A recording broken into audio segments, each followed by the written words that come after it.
Target, Netflix games. Size, about a gigabyte. You will find and analyze your target, dissecting for strengths and unique gameplay. Destroy this podcast after listening. Today on the Netflix Gaming Club, Katana Zero.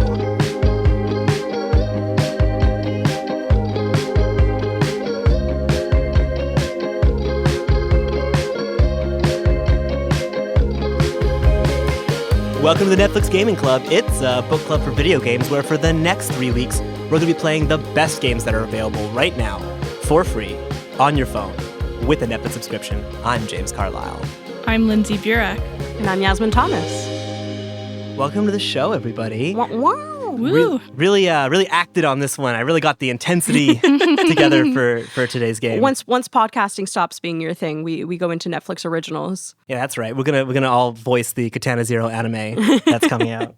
So as we said, this week we're playing Katana Zero, developed by Askiisoft and published by Devolver Digital. And just an aside, this is a Devolver Digital game. Like, oh my god, this is like Devolver core. I remember a couple weeks ago we played Death's Door and I said it was gentle for Devolver. Mm-hmm. This is more the wheelhouse. This game was originally released in 2019 and came to Netflix in May 2024. Katana Zero is a side-scrolling tactical action platformer. Publishers Devolver Digital describe it just as a platformer, but I think that kind of undersells the intense one-hit kill combat that kind of defines this game.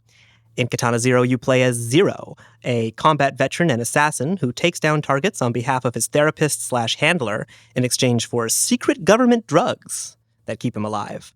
I think it's very easy to say that this is not a cozy game. Can I get... Absolutely. This did not make me feel cozy. This made me feel stressed. Yes. Positively stressed, but nonetheless, Jamie had to get us all onto controllers for this game. We had to get on controllers for this one. After Death's Door, which we all found pretty challenging, I thought that if we're going to play action games, we got to actually play them for real. And one of the things that makes the gameplay in this game so punishing is, as we said, the one-hit death combat. In this game, you're improvising your way through 2D levels to kind of find your way to the exit using whatever you can find in the level as a weapon. And your trusty katana. And, of course, your trusty katana. So the game starts very stylishly, right? Yes. It starts on that night scene. There's like a what do you call it? A street light and like a You're on a roof. You're on a rooftop. A body falls from the sky. Oh, it was so sexy. And then what? You follow the body down. Zero follows the body down. You don't know which one you are for half a second because the body falls and you're like, am I dead? Did I lose? Already? Like, damn, that's pretty hardcore.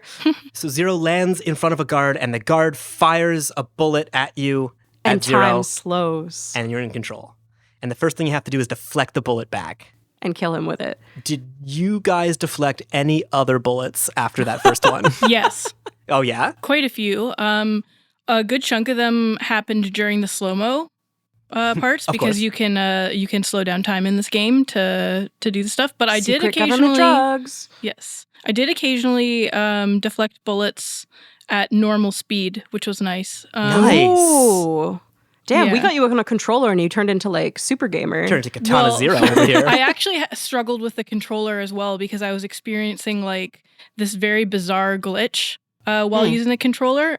So there's an attack button and a sneak button, right? Yeah. Mm-hmm. For a while, the attack button was fine, but then it would run out of sneak loads, which means the attack button, when I pressed it, it would bring up the menu.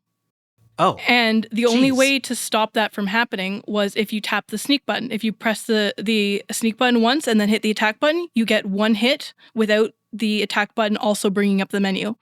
If you tap it 3 times in advance, you get 3 hits without it bringing up the menu. If you hold the sneak button down for a while and just sneak around for like a good 10 or 15 seconds, then you can pretty much complete the level without it bringing the menu. But yes, I had to play the whole game that way. This is crazy. Lindsay. Yep. You got really far in this game. Yes, Wait, I did. Yeah, what?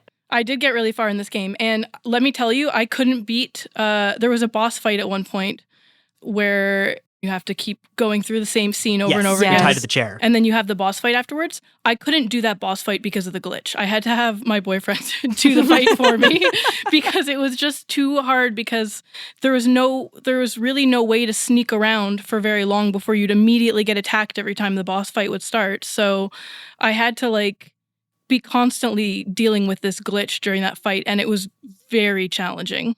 Yeah, Jesus, that's a difficult fight. Like I found all the boss fights in this game kind of frustrating, but that fight specifically, where you're just sitting in a chair, tied to a chair, getting shot immediately, and then reloading and reloading and reloading and reloading and reloading. Yeah, that one was tough. And what's fun about this game is that it's one of those games where all the other major characters are aware of the save system. So the whole time they're kind of calling you out, like, listen, you're not going to beat it. Like, stop even trying. Like, I'm bored. Stop making me kill you.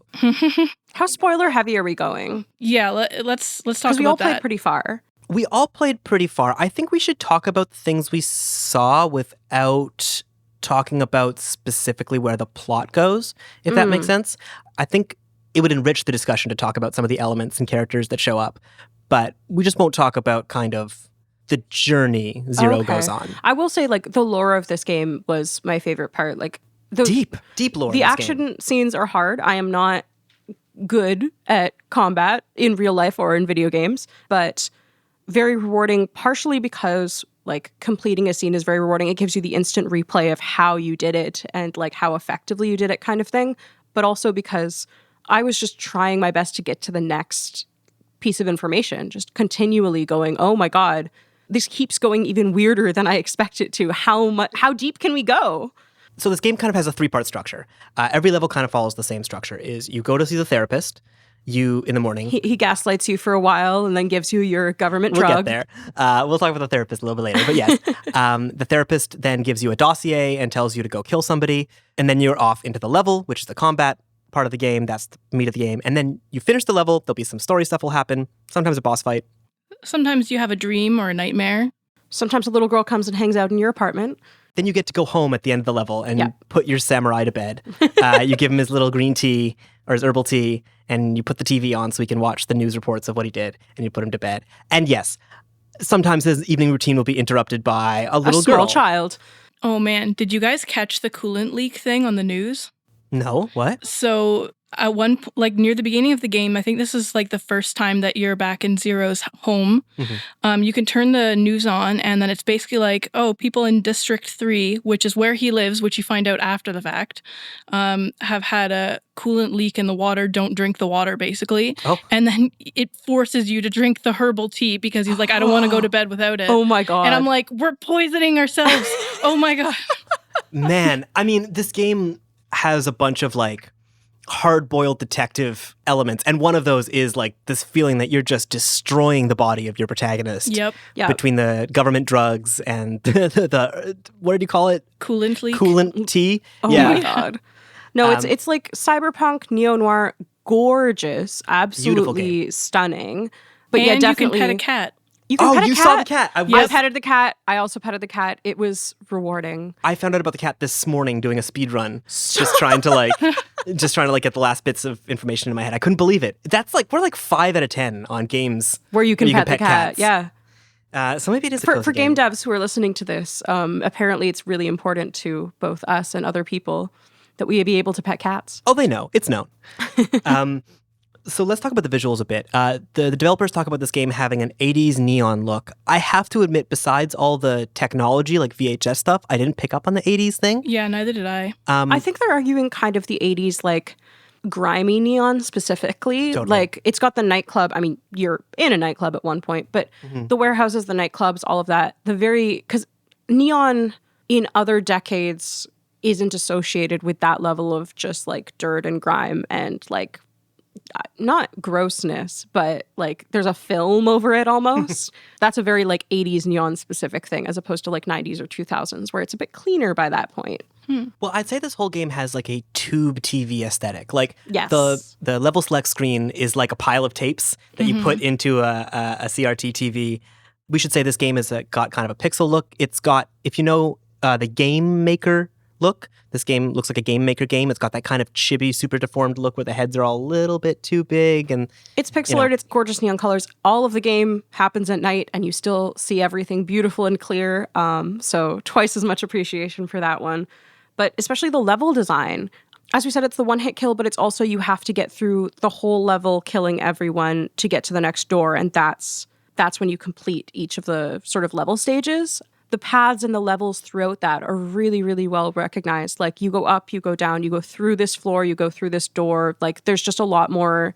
It's not a flat platform. You know, when we say platformer, this one is like, there's angles, there's ups, there's downs, there's layers, I suppose. One thing that I did notice with the level design was that there are some levels where, or maybe even most of the levels, where it was very clear that they had a plan for how you would execute the level. Yeah, okay. I really felt that. Like, there were some places where there'd be like a room just before the enemies where it had like 4 items you could throw, and there's like 4 enemies coming at you, and it's like very clear that they wanted you to get through the level by throwing those bottles or whatever they are Potted at plants. the enemies.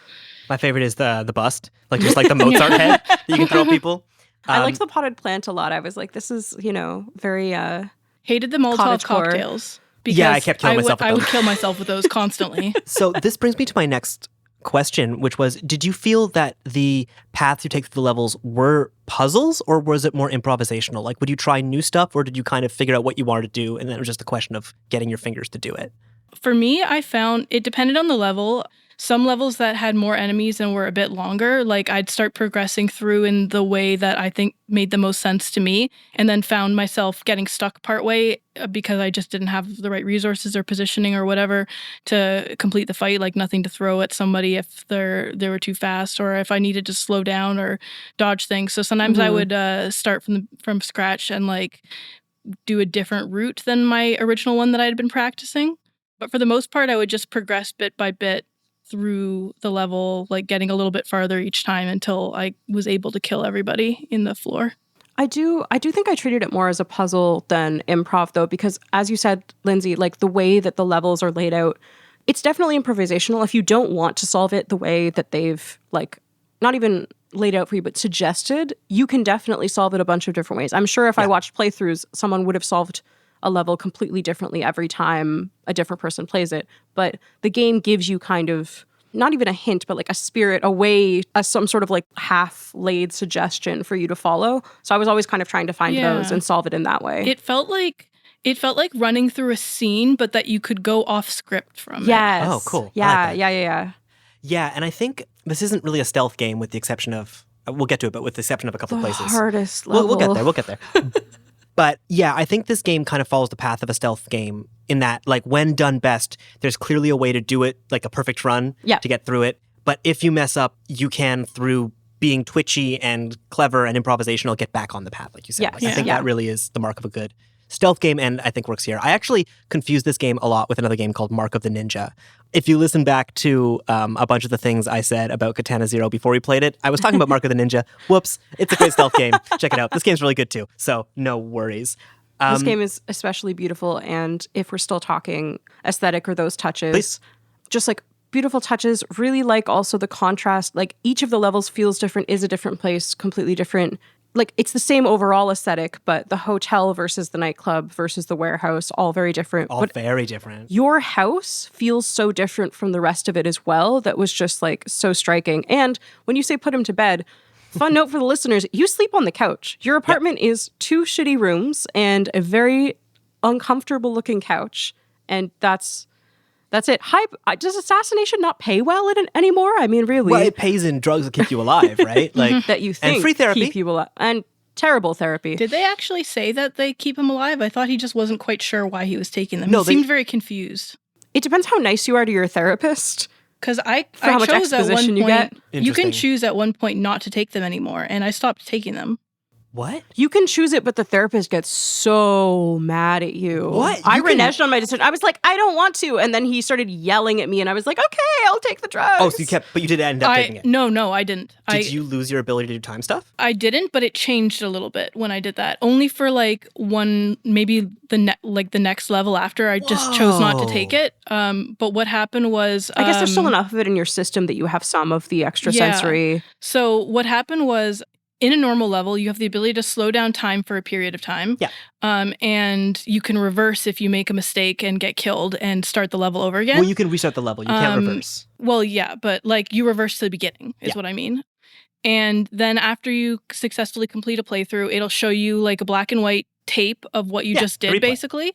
And what happened for me was the tape was just static at the end. It was just a static. Oh, it says screen. like no recording available or something? I don't remember what it says. I might have said something like that, but it was just like a blank tape, basically. Whoa. But you still had all the same abilities. You still had the same abilities. You just Okay. couldn't That's see the interesting. replay of what you did. Well, because the idea, the conceit of the save system in this game is that when you die, you're restarting a loop in time, right? Yes.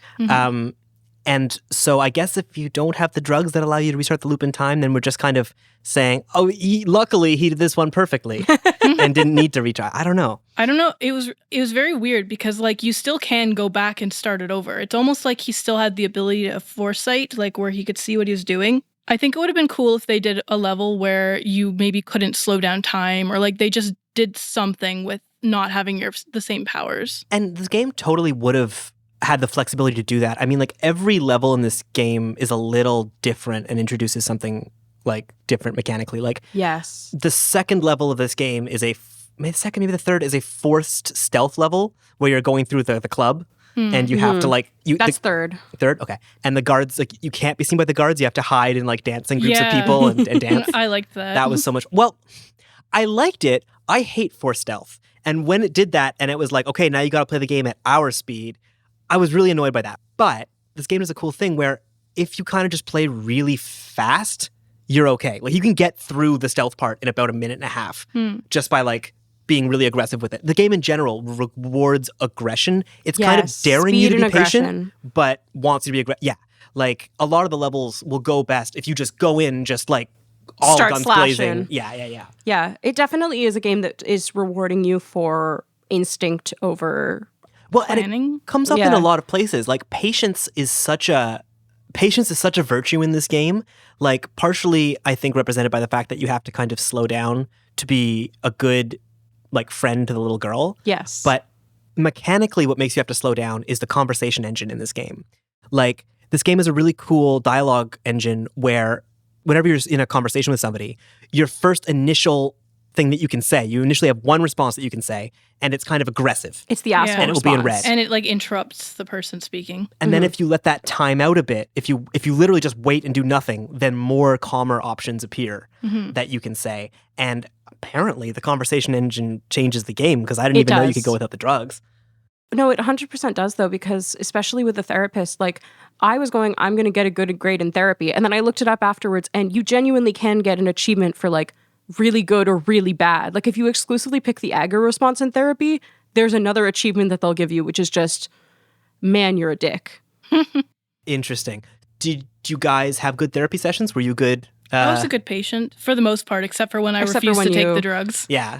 Well, I mean, there's an argument that was probably the better path. How about you, Yasmin? I think I was really heavy on it because most of the exposition you get for at least the first part of the game is through your evil therapist. So I was just trying to be as good a patient as possible because the longer you wait, the more you get him talking. Like if you ask kind of questions or like open up to him, you can get all more of these like pieces of information to like build out your understanding of the world and kind of what's happening to you. Because they plop you in and go, yeah, for some reason your therapist gives you assassination targets and also hard drugs. And I'm like, I really have questions. I'd like them answered. Yes, therapist, handler, drug dealer. Yeah, he's really a jack of all trades, huh? Renaissance man. So when you get the dossier from the therapist, it says like to burn it after reading. And I wasn't sure if we'd need that information in the future. So I screenshotted the first one. And it turned out we didn't need it. But I kept screenshotting it as a little bit of rebellion anyway. Like, I'm not burning this. I'm saving the information. You're keeping blackmail material. Yep. Awesome. So what did you think of it as a depiction of therapy? Like, if you actually look at it on the face of it, let's put the assassination contracts and hard drugs aside for a second. What did you think of the actual therapy in the game as a representation of therapy? It was very like media consumption kind of therapy instead of real therapy. Like it was just like, what did you dream about? Let's analyze your dream. A lot of dream analysis, yeah. A lot of dream analysis and not a lot of like talking through our character's problems, and boy does he have problems. This is a It's a troubled man. Yeah, this is a trauma game. This is a game about the feeling of being in trauma. Like, I kept having big Jacob's Ladder moments while I was playing this through because I, as listeners may know, watched it a couple weeks ago. And playing this through, I think if I hadn't seen Jacob's Ladder before this, I would have not gotten less out of the game, but had like a less rich understanding, I think, of the perspective it was giving. With the therapy, though, I think the thing that was effective for me was not that it was good therapy, but that it was good for what he was doing. Like, it's gaslight, gatekeep, girl boss therapy. This is not... This is not therapy that is supposed to be helpful to you. When you do the dream analysis, he goes, what did you dream about? And you tell him. And then you go, I think it was this. And he goes, no, it was this. Like, he overwrites. Does he really? He overwrites your perspective a number of times during the therapy. Because I, again, was picking the options to talk the most. And he's not doing what therapists do in real life, which is like suggestion and leading you through and letting you draw your own conclusions. Like, of course, they tell you stuff as well. But he very much goes in and tells you what you should believe is real. Like, that's the purpose of his therapy, and he does it through the talking as well, not just the hard drugs. It's kind of the paranoid idea of what the therapist is, as somebody who's trying to make you somebody else. Exactly. That you're supposed to be. It was really fun to play through, honestly. Like, the dialogue with the therapist was some of my most fun stuff because it's you as the player know what's going on, but of course your character kind of doesn't. So there's like a metatextual thing happening with you knowing what he's doing and him knowing what he's doing. Yes, I thought that was really interesting. I'm not quite sure how to word this, but I wasn't quite sure what role I, the player, had in the story. Like, I wasn't sure if I was supposed to be just living the zero life and taking my drugs and doing the aggro responses immediately and going and killing people and not worrying about it, or if I was supposed to be kind of bucking against the system, if I was supposed to be kind of feeling defensive of zero and being like, no, fuck this therapist, they're not on my side. Like, and you kind of go that way. Like, of course you do. You kind of push against the system as the game goes on. But I had a weirdly confusing experience with this game specifically in that the tone is so intense.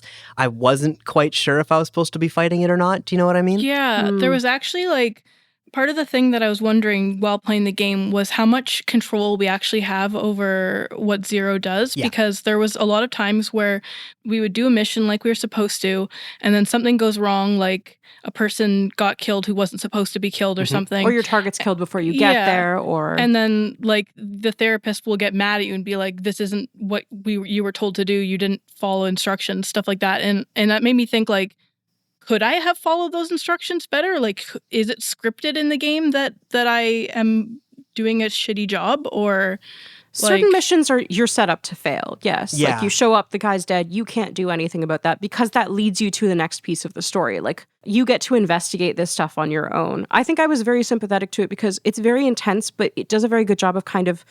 The character is stressed for PTSD and trauma reasons.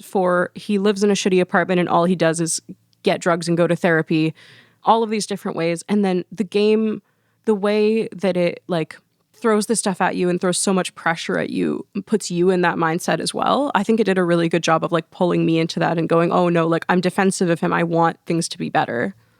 You know, you just saying that, like, what you do is you take your drugs, you go to therapy, and I mean, you kill people at night.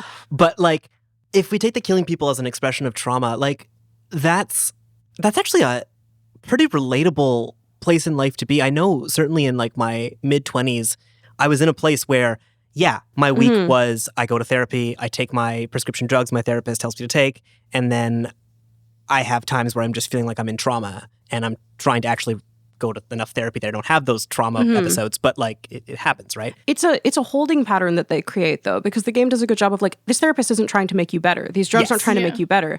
You see that holding pattern that, you were in your mid-20s or early 20s or something, but this game is the like horrible version of it. Like, that's why I think I responded to it so strongly, because I was going, oh, these are all the pieces that should be able to improve Zero's life, and instead they're set up only to keep him trapped.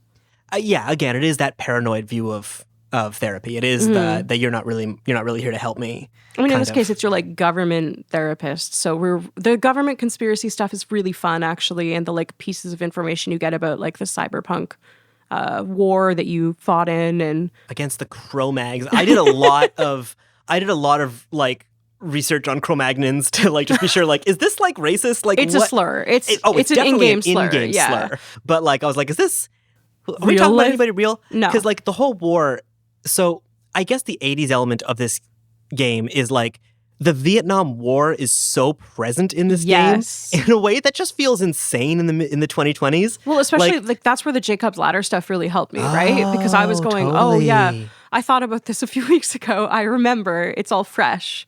I was thinking, so I thought of a lot of movies and other media while playing this game. I think like not a thesis, but I think like a vibes. Okay, I'm gonna say this like it's a phrase.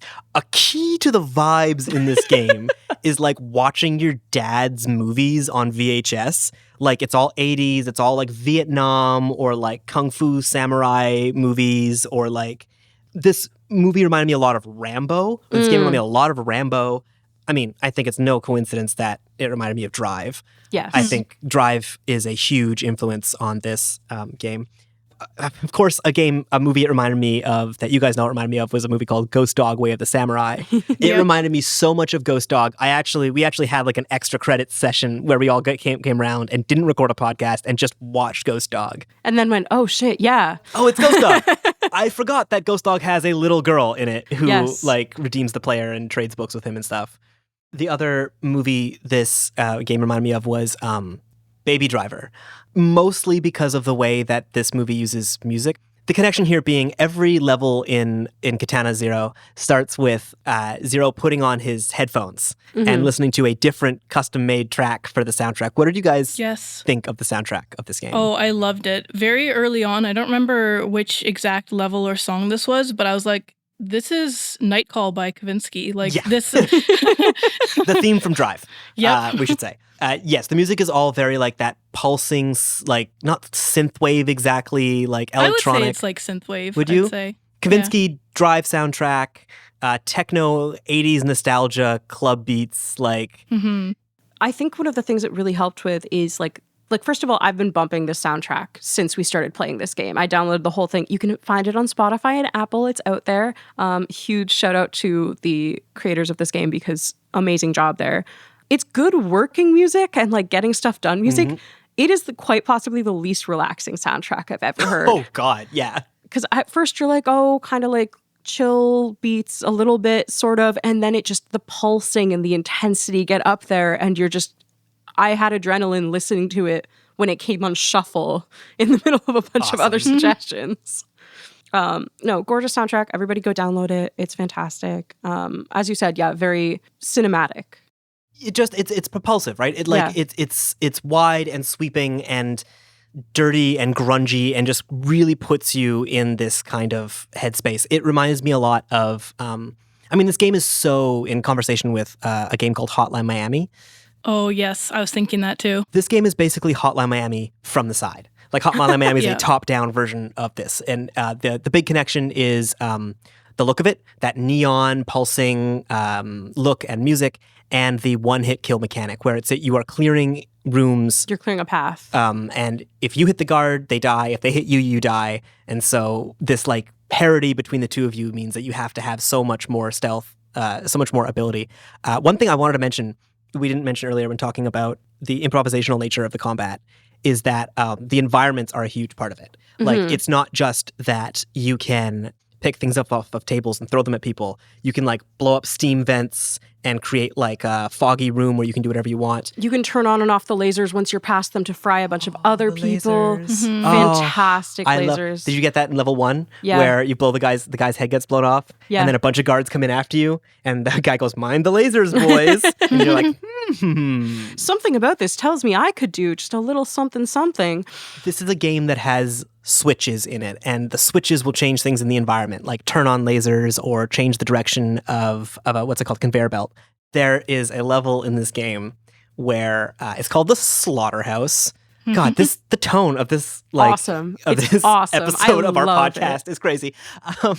Anyway, in the Slaughterhouse is a part where you have to fight like 5 dudes, and they're on a conveyor belt, and you can control the direction of the conveyor belt, and so it's coming towards you. And between you and the guys is like a stamper, like one of those like automatic walls that comes down and crushes anything in it. Yep. And what you can do is you can't control the stamper; it's just going.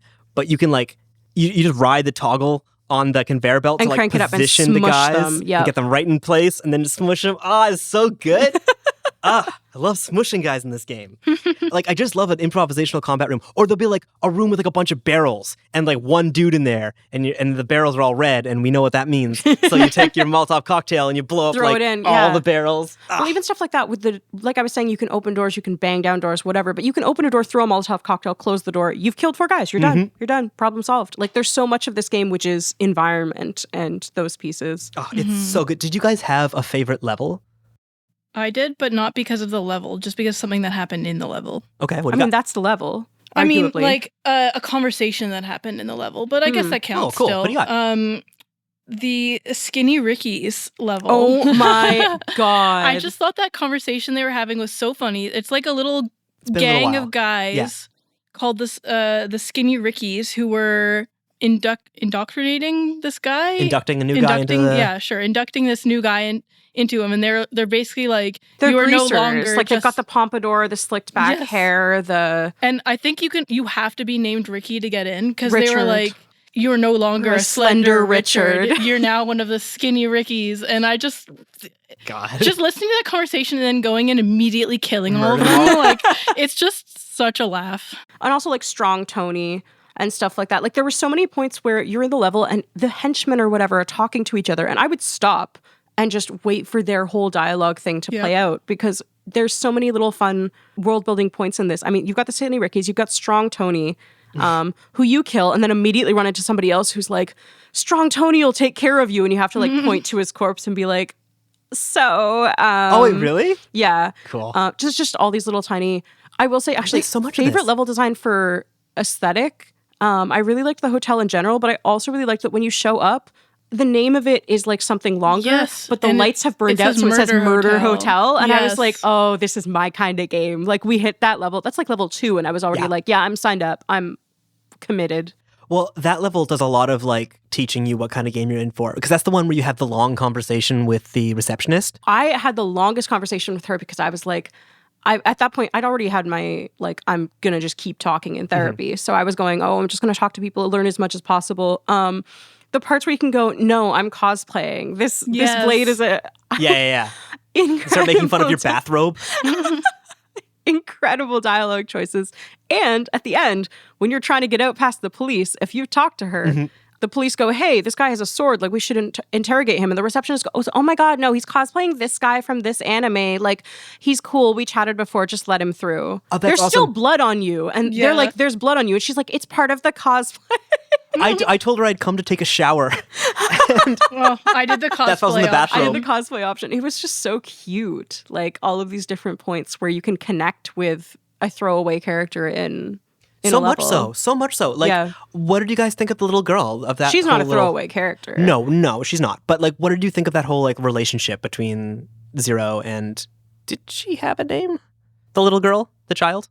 I did like the relationship. I thought she was very funny. I liked that there was this balance between her pushing you and you being able to shut it down. Like, every Yeah. interaction with her was genuinely a choice. You can just choose to not build this friendship. Like, she'll keep trying to engage with you, but you can choose to go, no, go away, slamming your door, not letting her in, all of these things. You can choose to do a playthrough where she doesn't mean anything to you, or you can choose to expand the world in that way. Oh man, I would It's hate totally to play up to this you. game without I engaging can't with her. imagine it, but I was going, you can do this and she'll go away, because I accidentally hit the dialogue option too fast one time. I think it was one time when you're in the hallway. Like, she runs into you a couple times in the hallway, but one time in the hallway, she goes, oh, can I come over? And I accidentally hit, like, no, go away. And she goes, oh, okay, you don't have time for me. And then she just goes to her apartment. Oh, that's actually a good thing, because I didn't, and I think that's the scene where you watch like a torture Oh. VHS. Oh, Yeah, that okay, I missed out on a snuff I film. messed that okay. up. I specifically during that scene told her not to come in, because I'm like, this is going to be a bad tape. I know there's going to be something on this that I don't want the kid to see. So I sent her away.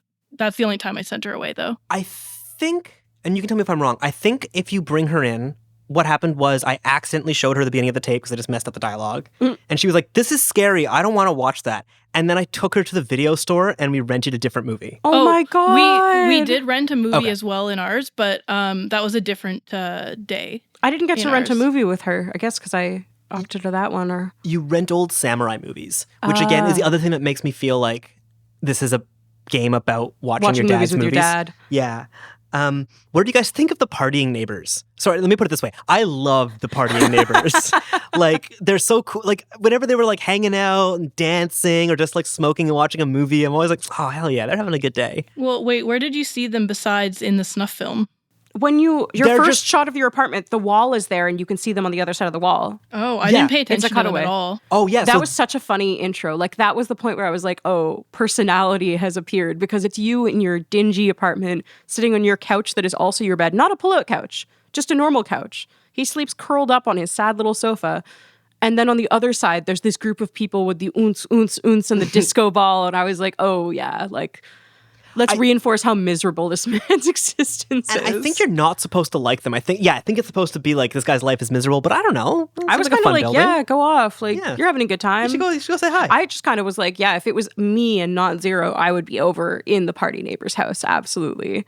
So while we're talking about characters, did you guys come to see the two guys in the silver mask and the gold mask? Yes. Yep. Those little freaks. What did you think of those guys?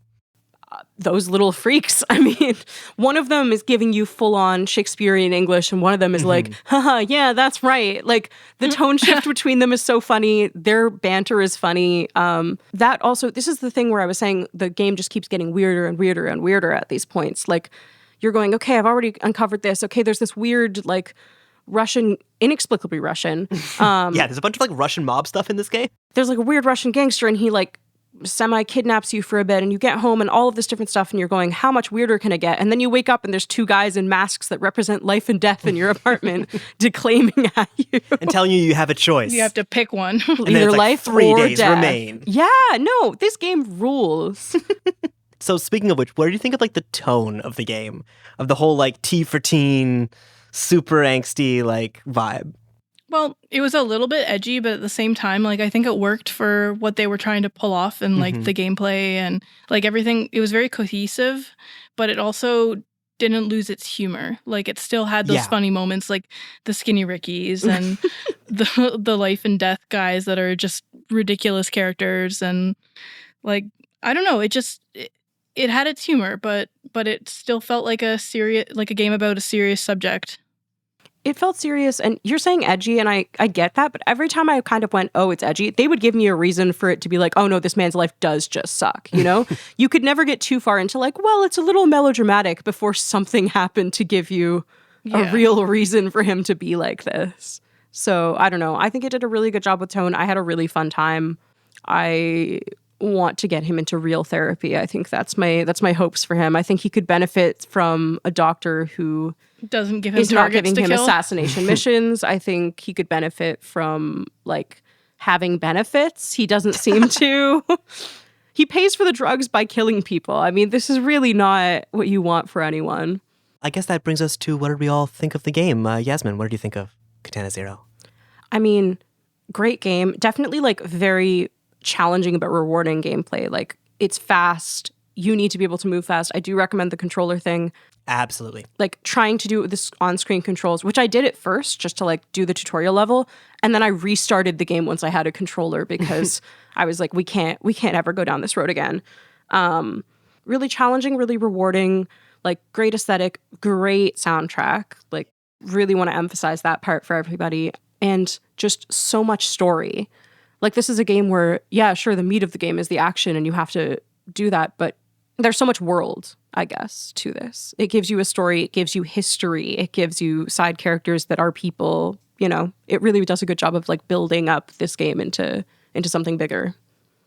How about you, Lindsay? I feel like Yasmin really said it all, honestly. Like, it's really just an amazingly well put together game. Like, even though I had that controller glitch, I definitely recommend playing it with the controller still. I don't know if anyone else will experience that, but now you know how to fix it. If you do experience that glitch, just hold down the sneak button for like 10 seconds before a level. I don't know if that counts as fixing it. I gotta tell you, that sounds like hell, man. It does, but I think what's more impressive to me is that you seem to be finding like you're our canary in the coal mine for glitches at this Oh point. yeah, I can't wait for next week when you guys hear about the next glitch I'm experiencing. We'll get there. I am going, Samsung, your Galaxy Z, like, you might want to look into this because the Android and the iPhone users have had much less, or like standard Android and iPhone, me and Jamie have had much less qualms, issues, bugs. I you hate did to have that say it. one. I had that with Moonlighter where I couldn't play the game. I don't know. I think, to be honest, one of the things we're learning about the Netflix gaming service, and I love it. I love it very much. We made a whole podcast about it because we love it so much. But there is a bit of a QA problem. Like the games could be better ported, I think, in general. I remember we played some games to try them out that like had partial controller support. We played a game called Raji where you could like move, but you couldn't jump with the controller. So I don't know. Like, I think the glitches on the Netflix games we need to kind of be open about.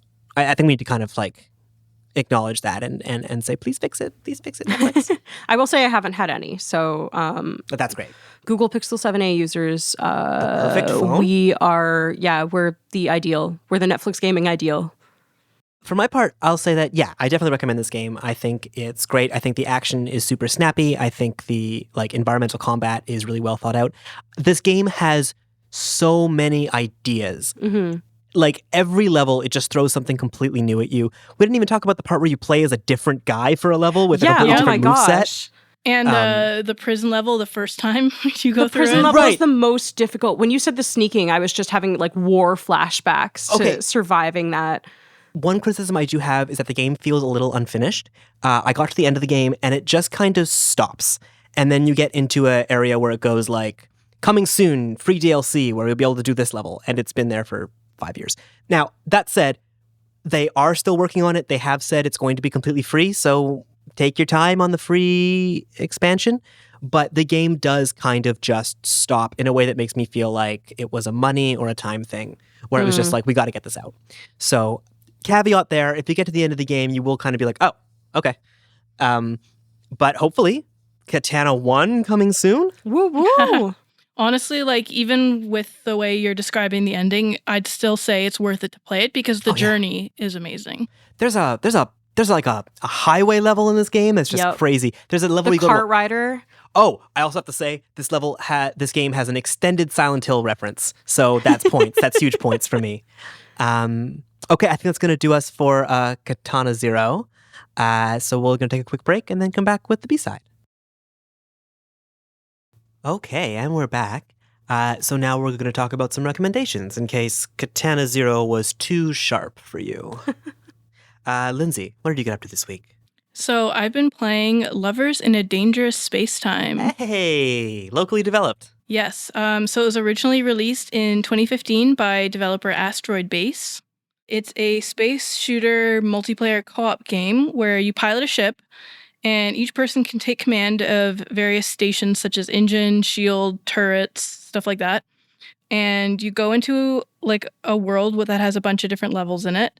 And in each world, you rescue a different type of alien species that I keep calling bunnies because the very first world looked like little bunny rabbit aliens. So every time I'm in a new world, even if they look like frogs or something else, I just keep calling them bunnies by accident. And you have to coordinate with the other players to protect your ship and rescue all bunnies. And that would involve things like running around to different stations. Like so you need someone on the turret. Someone leaves the shield and heads to a turret for a minute while someone else is controlling the engine, stuff like that. Sounds like so much fun. It's a lot of fun. It's challenging with 2 people at the part that I'm at right now. I'm just playing 2 people right now, but you can play up to 4 people. I can't decide if that would make it more challenging or less. I feel like more cooks in the kitchen. Because you can have someone on the shield, someone on turrets, someone on engine, stuff like that. You can coordinate a lot better with more people. And you can also do things like upgrade the different stations on your ship with gems, which give them different types of power-ups. And you can do combinations of 2 gems at once. There's a bunch of different kinds of power-ups that you can get based on the combinations. And you can also get like new ships. Some of them are just ships that have already upgraded stations with certain types of gems. Some of them are more gimmicky, like the Jelly Roll ship, which actually rotates as you're using the engine. Normally the engine like goes around the side of the ship. Oh, cool. And just blasts off into different directions. But this one, the whole ship rotates with the engine. So it's really annoying. To stay with your station or whatever? Yeah, but the benefit of that ship is that you don't take environmental damage. So you don't crash. And if you crash into like the wall somewhere, right? So you don't take environmental damage. But that one we decided not to use because it was very annoying piloting the ship that way. But yeah, it's a really fun game. Definitely a good game if you've got like lots of people. Like it could be a good party game, but it's definitely doable with 2 people too. We're playing it on the more difficult setting. I don't know what it's called, veteran mode or something. And we're only just now starting to get like, okay, I wish I had another person playing with us, but we're pretty far in. I'm playing it on a PC at my boyfriend's place. The 2 of us are playing it together. Yeah, I just mean more like yeah. console. Well, that's why I started with PC. What is it? Like you said, bunnies, but what's the general like art style? What's the look of the game? Very neon colors, very cutesy, cartoony look to it. Ooh. It's a very sweet game, and it's very fun to play. Very bright and colorful and happy looking. One of my favorite parts about the game is that favorite and least favorite, because it's also kind of annoying, is when you get close to the bunnies that you're trying to rescue, they start yelling for help. And then as soon as you start to get closer to them, they're like, oh, like making relief noises. And then as soon as you start to back up again and you get farther away from them, it's very funny. Well, if you're looking for some more crew, let me know. That sounds like a lot of fun. Yeah, for sure. Your 3rd player has volunteered. Mm-hmm. How about you, Yasmin? My recommendation is, because I do nothing else, a movie. But this one is less widely known, I feel, which is kind of why I want to hype it. It is called Wild Tales. It actually is a Spanish title because it is a Spanish and Argentinian co-production. It's 2014 by Damien, I can't say words, Zifron, I believe is how you say his last name, but he's the director. It is a black comedy anthology film, 6 standalone shorts. The theme is, as Wikipedia says, and it's the best way I've found it put, catharsis, violence, and vengeance. It goes so hard. There's 6 different shorts, right? But every single one of them, you kind of start off and you're like, oh, that's kind of weird. And then you go, oh, that's pretty weird. Then you go, oh, how much more insane can this get? And Damien goes, I'll tell you this, much more. It just, every single one escalates beyond anything I've seen. And there's 6 separate ones for you to go, oh my God, I can barely take a breath. It was so good. I saw it at a local Toronto theater, the Review Cinema. Yeah. If you've heard of them, please donate. Their landlord sucks. But this was one of the screenings where like staff of the Review get to choose their favorite film, like generally a lesser seen one. So yeah, 2014 Spanish movie really hit the spot. There's so many ways things can go wrong in life. I think that's the fun part.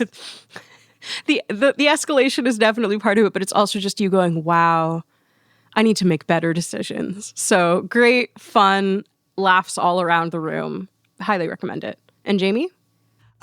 So this week I watched, I wanted to get like carried away by a movie franchise, and I just wanted to be part of something bigger than myself. And so watch Fast and Furious, like I've been telling you to for 10 years. So I listened to my other friends and watched the movies they're obsessed with. I watched the Planet of the Apes movies. This is the 2010s Planet of the Apes. The re-ups, yeah. Yeah, the first one with John Lithgow.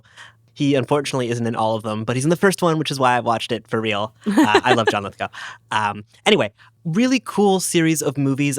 They're like apocalyptic movies, but they're not like disaster movies. Yes. What's really, really cool about the Planet of the Apes movies is that you're watching a new society emerge out of kind of the bloated mass of the current one. Mm-hmm. And it's very much juxtaposed, like ape society is innocent and young and earnest, and it's always juxtaposed against the humans who are in this ancient society that's just full of all these rules that don't really work anymore, and everyone's confused, and the apes are all together and simple.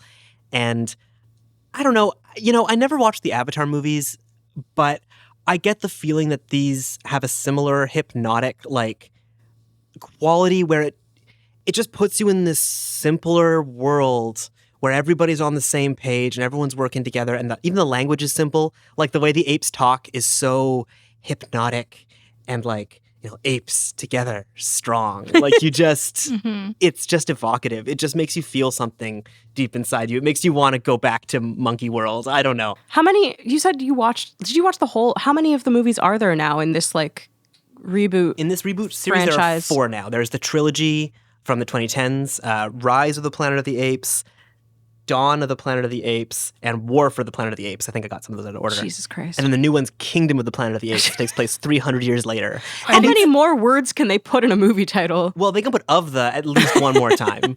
But no, it's just crazy. And this most recent movie, it's not quite as good. I didn't like it as much, but it shows you like this ape society 300 years later and how like the characters from the original trilogy are remembered and how they're remembered differently by different people.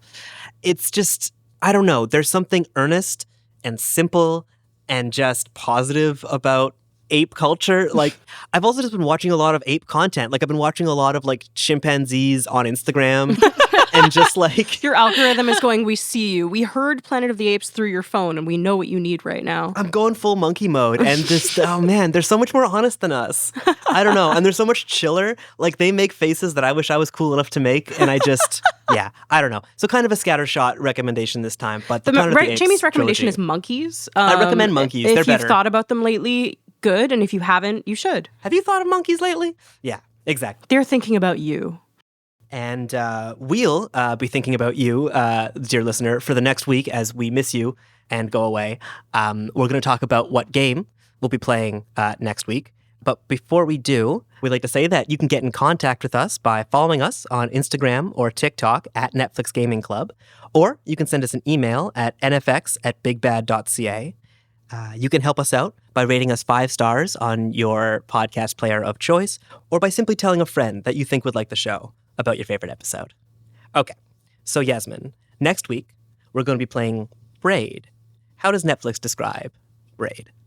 Braid, Anniversary Edition specifically, bend time to solve subtle platform puzzles in this update of an indie classic, featuring refreshed artwork and seriously in-depth creator commentary. Yes, this game has a developer commentary, a rare thing on games. Very excited. Not sure if we're going to listen to it. I feel like it might change our opinions, but still.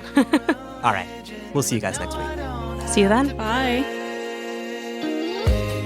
The Netflix Gaming Club is produced by Big Bad Audio and engineered by Andrew Blythe. The show is hosted by myself, Lindsay Burak, James Carlisle, and Yasmin Thomas. We'd like to thank the High Loves for the use of our theme song, Sure of It. Check them out wherever you listen to music. As always, if you like what you hear and want to help us grow, please rate us on Apple or Spotify. Or, if you're not into public displays of affection, you can always tell a friend or find someone to play these games with, and we'll be here for you guys after you do. Special thanks to Rob Schulte, Wendy Pretty, and the Netflix Gamers Discord community. Thank you for listening. We'll see you next week.